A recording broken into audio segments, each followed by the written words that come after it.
विद्यार्थियों, अपन पढ़ रहे हैं स्पेक्ट्रोस्कोपी। स्पेक्ट्रम विज्ञान की स्पेक्ट्रमिकी जो स्पेक्ट्रोस्कोपी अपन पढ़ रहे हैं, ये विज्ञान की एक प्रमुख शाखा है जिसमें विद्युत चुंबकीय विकिरण एवं पदार्थ के मध्य अन्योन्य क्रिया इंटरेक्शन का अध्ययन किया जाता है। रासायनिक यौगिकों की आणविक संरचना ज्ञात करने की अनेक विधियाँ विद्युत चुंबकीय विकिरण के अवशोषण और उत्सर्जन पर आधारित हैं। इन्हें स्पेक्ट्रमिकी विधियाँ कहते हैं। इन विधियों में अंतर केवल इतना ही है कि प्रत्येक विधि में प्रयुक्त विकिरण की ऊर्जा भिन्न भिन्न होती है। 19वीं शताब्दी के अंत तक दृश्य प्रकाश की विद्युत चुंबकीय विकिरण के स्वरूप में प्रयुक्त किया जाता था, किंतु उसके पश्चात विकिरण के अन्य भागों को भी ज्ञात किया गया और उनको स्पेक्ट्रमिकी मापन में प्रयुक्त किया गया। वर्तमान तकनीकी युग में डीएनए, आरएनए और विटामिन B12 जैसे अत्यंत जटिल कार्बनिक यौगिकों की संरचना स्पेक्ट्रम की विधि से आसानी से ज्ञात कर ली गई है।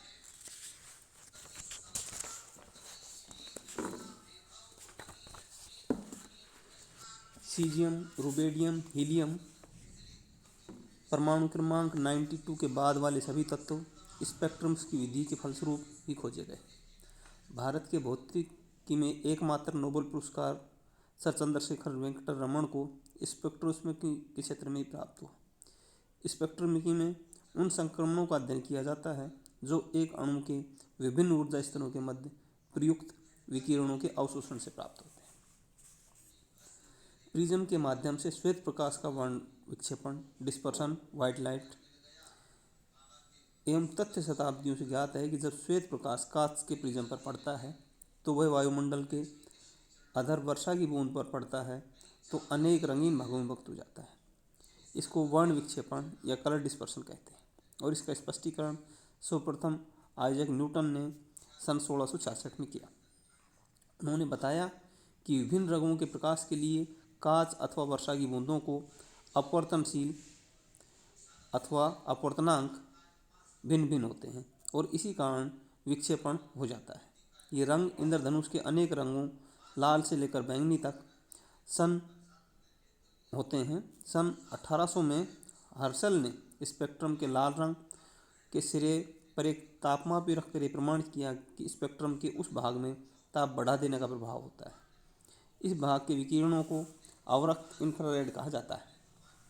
सन 1801 में रिटर ने पराबैंगनी अल्ट्रावायलेट विकिरणों की खोज की।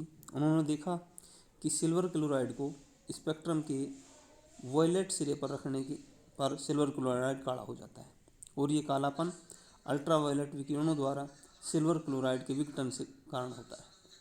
यहाँ ये बता देना उपयुक्त होगा कि प्रिज्म अपने विशेष प्रकार के आकार के कारण ही प्रकाश का वर्ण विक्षेपण कर देता है। यदि किसी आयताकार कांच के टुकड़े पर प्रकाश पड़े तो अपवर्तनांक के पश्चात वर्ण विक्षेपण नहीं होगा।